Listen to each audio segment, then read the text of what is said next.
There we go. Right, so welcome to Louise Findlay Wilson. We're really pleased to have her. If you look at her website, she's got some of the most amazing clients and done some amazing PR for people along the way. So I'm really glad you could come and talk to us just about PR in the COVID world. So Louise, off you go. You are being recorded, so you are live on Channel 4. Please do not swear. My editing, my editing skills are not good enough to edit out the bits you don't want in there. Okay, lovely. Off you go. Okay. Thank you. And thanks very much, Alan, for inviting me to talk to everybody today. I'm going to hopefully just give a little bit of food for thought, because you might think that actually in an environment where you're inhibited from being able to sell or operate in a normal way, that actually what you don't want to do is drum up more interest or spend any money doing PR at the current time. But actually what I'm going to hopefully share with people is some thoughts about why it is so valuable at the moment and ways in which you can deploy it. Firstly, another thought a lot of people think is, with everything moving online at the moment, you know, huge boom in e-commerce based businesses because of the obvious limits in being able to go into stores, or you know, the sort of confines of that actually e-commerce can solely rely on pay-per-click and being top of Google rankings, and actually, you know, PR's got a limited role in such businesses. But just to give a little bit of food for thought, Sarah Raven is a very successful gardening business. Those of you who are enthusiastic gardeners like I am will know all the gardening brands, and Sarah Raven is particularly familiar to us. But take it from me, a very successful gardening online e-tailer. And if you look at their sources of traffic to that business, you might think, well, you know, she's getting masses of traffic from natural search, and she is.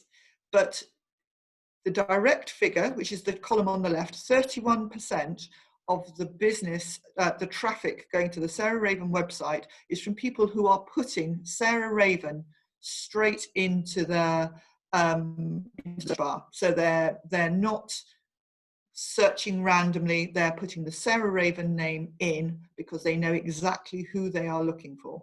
And even if you then add in the referral traffic she gets, so that's from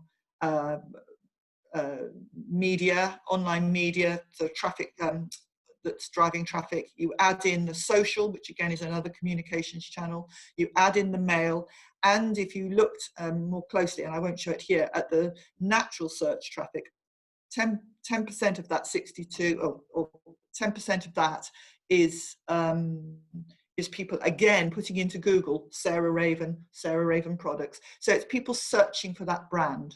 So actually half of this hugely successful e-tailing business, half of her traffic is from communications, building the Sarah Raven brand so that people automatically search for it rather than anything else. So it's, and she gets about 1 million visitors a month at the moment because everyone's gardening like mad. So it's a big endorsement for going the never neglecting your brand, building your brand, not just relying on advertising, pay-per-click, or SEO, if you like, just to deliver the traffic for you. Another reason why now is an absolutely prime time to think about your PR is because so many people have stopped. We did a survey of 134 journalists only in the last couple of weeks, and half are struggling to get hold of spokespeople or marketing teams. So they've got opportunities, they want commentary, they want content, and they can't get anyone to help them.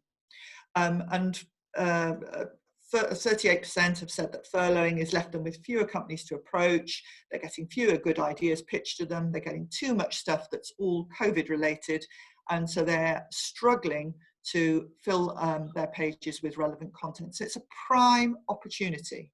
It's a real open goal for people who are savvy enough to think about the media element of PR. So what can you do if there's a golden opportunity and it's going to, you know, really work for you? In what ways can PR help a business at this moment? Well, I wanted to give a few examples and case studies, really, just to show the very different ways in which communications can be used. So this example, and apologies, Alan, that it's a firm of accountants, but it I've, illustrates. I've retired. I've had it. I've got that out. Good. Okay, well, you won't mind then. I'm not offending you. No, So they're a good firm. So they're a lovely firm. They're a yeah, very, very good firm. And yeah. they've been a client of ours for a year. So they haven't suddenly started using PR since COVID struck. They have been using it for a year, but they haven't stopped during COVID. And the important reason why they're using PR, they have a very smart website. They've got, they use HubSpot to drive traffic into their website. They then have some quite sophisticated inbound marketing activity, and they translate that traffic into good clients for Wellers, and they're an accountancy firm, as you hopefully will know.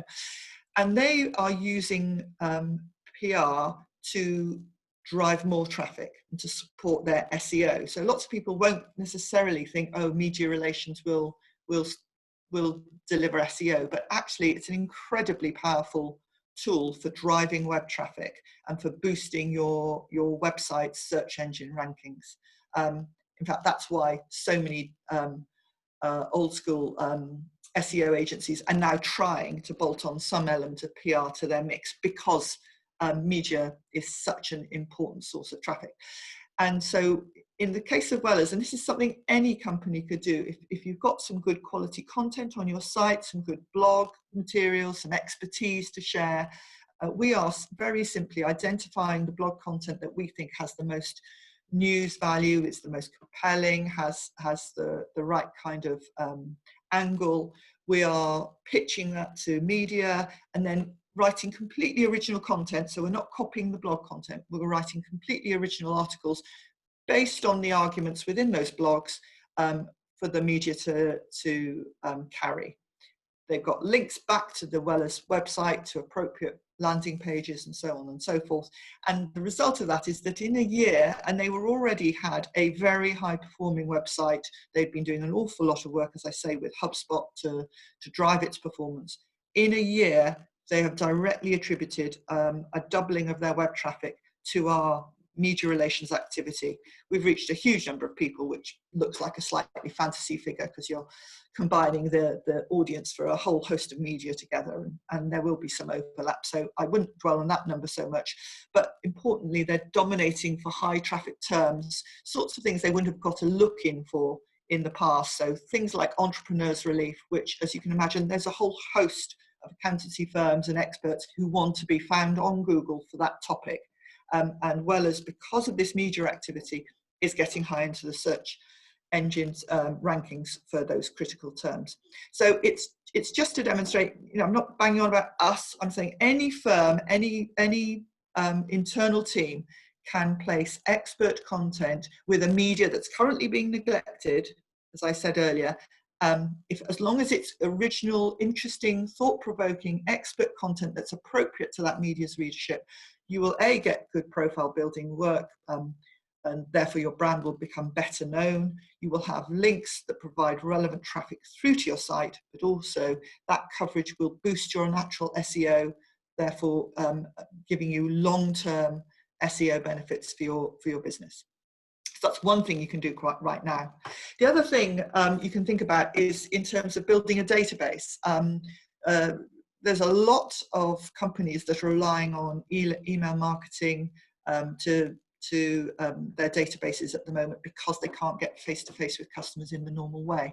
And PR is a great tool for building databases. So for instance, we've worked with a toy brand, Galt, who do play nests and puzzles and arts and craft toys. We've approached another brand that's got a very similar audience, but it doesn't compete with Galt. So that's in the form of Trunky, the luggage brand, which itself is obviously struggling at the moment because nobody's able to travel, and therefore Trunky's got a little bit of an issue on its hands and is up for initiatives. So we've approached them, done a social media campaign, some competitions, some blogger and media work to help specifically with the objective of building Galt's database. And through combining together, having a lovely prize bundle, which people can enter various competitions for, and where at the end of it, people are given the option to opt in should they want to, at the end of the competition, Galt's been able to boost its database of opted in people who it can now market to by over 8,000. So another little food for thought. Even if you can't sell that as effectively as normally to customers in the current climate, there's still massive virtue in nurturing your marketplace for when lockdown lifts fully. And this is a fantastic example, and it's not, I hasten to add, this is not a piece of work we've done. This is has been done by Jägermeister and another agency. I don't even know actually which agency they've worked with to do this, but it's a brilliant, brilliant piece of PR. And what they have done, so Jägermeister, as you will probably know, is a drinks brand. It's a real party brand. People, you know, it's the sort of thing you'll indulge in when you're having a serious night out and drinking's on the agenda and you're with your mates and going to have a lot of fun. Obviously, they've been massively inhibited and therefore sales have been hugely hit during COVID because people don't tend to sit at home and sip a Jägermeister. It's just not that product. So it's not unlike gin, which has sold marvelously during COVID. Jägermeister's got a problem on its hands. And so what they have done is, rather than give up on PR, they've thought, we'll use this as an opportunity to build the brand further with our core audiences, but also with some important influencers. And in the case of this, they've done a very sensitive and clever campaign called Save the Night, where, if you imagine, there's a whole load of affiliated organizations, DJs, mixologists, entertainers, small business people who have got no work at the moment and are absolutely struggling. So Jägermeister has recognized this fact and is running a competition where you can win. If you're running a Zoom party with all your mates, you can win the services of the DJs, the mixologist, the entertainer, what have you, for 20 minutes during your party to give it that Jägermeister kind of fun feel. Jägermeister is paying for the services of those DJs and entertainers and bartenders and what have you. So they're getting some money. It's doing a good thing. The activity is being promoted through influencers. And so what it's doing is it's not only keeping its brand and the fun image of its brand in front of customers during lockdown so that they might buy a bit more Jägermeister, fine. But it's also then winning over a whole raft of people who are going to be influential to its sales in a club, pub, bar, party setting, DJs, mixologists, entertainers, when lockdown lifts. So it's a clever use of PR to build the brand amongst all key audiences. PR is also not just about the media, and it's not just about campaigns and stunts, but communications is also in the customer care process. So I just say equally, think about your customer care at the moment and your communications around customer care. This again, and apologies, it's a gardening one, but it was such a smart piece of comms that came through my email a little while ago from a specialist clematis grower. And I wanted to share it because it's so simple, but it's clever. And what they've done is they were having terrible troubles, delays in delivering to people because everyone was ordering online and the growers just couldn't keep pace with demand. And they were very conscious that they were annoying people, which they were, because everyone was expecting stuff immediately. And so in their apology, where they were just giving everyone an update, they would take a photograph of that day's deliveries to show this is how busy we are, so that you would get a bit of empathy around their situation. B, you could see the quality of the product, which was neat. And C, by putting the date on it, it gave you a sense of where your order was in the world, and therefore how long it was likely to take for your products to actually come through. So it was a very neat way of doing those three things. And it's not expensive, it's an email. It's a photograph and an email with a bit of thought. And often PR and good communications is just that. It's some sensitive thought, smart thinking, properly applied.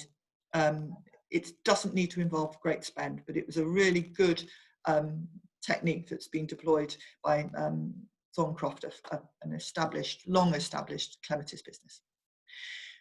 Final thought, if you like, is customers.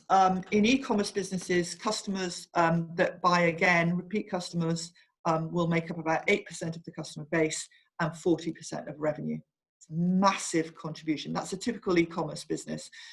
It'll be different in your own company, but it's undoubtedly the case that repeat customers are a huge asset that often gets neglected. And at this very moment, if you can't do anything else, communicate with your repeat customers, ask them to recommend you, ask them to put a review on your site, ask them to review you on Google, engage them with your brand, whether it's unboxing, sharing photos, sharing their experience, interacting with you on social media. There's a whole host of ways in which you can get your current customers to boost your PR and to therefore help you find more people like them. Because if you can imagine, if a typical e-commerce business, for instance, or a typical business boosted its repeat customers by just a tiny percentage, the impact on the bottom line could potentially be huge. So that's it really from me. And I just, to leave you with the thought of, as you look out at the horizon and think about what you could be doing on the PR front, I would say grab your chance. Media absolutely needs you. Be sensitive though in terms of tone, what you're talking about. Think laterally.